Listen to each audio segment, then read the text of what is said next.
Les flux des investissements directs étrangers IDE à Maurice ont grimpé de 27% au cours des 9 premiers mois de l'année 2023, selon les données de la Banque de Maurice. Ainsi, la nation insulaire a enregistré un total de 503 millions de dollars durant la période sous revue. Les secteurs qui ont particulièrement attiré ces investissements comprennent l'immobilier, le tourisme, le secteur des technologies, de l'information et de la communication et le secteur financier. Par contre, les flux des investissements ont reculé dans l'agriculture, le secteur manufacturier et la construction.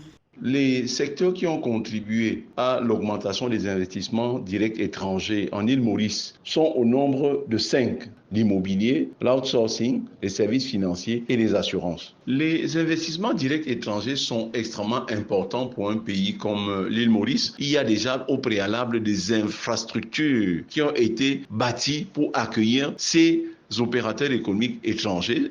L'immobilier a été parmi les principaux bénéficiaires de ces IDE au cours des 9 premiers mois de l'année 2023 à Maurice. Ce secteur a mobilisé 69% du total des investissements recensés dans l'État insulaire de l'océan Indien. Ainsi, les IDE réalisés dans le secteur de l'immobilier se sont établis à 15,85 milliards de roupies entre le 1er janvier et le 30 septembre 2023.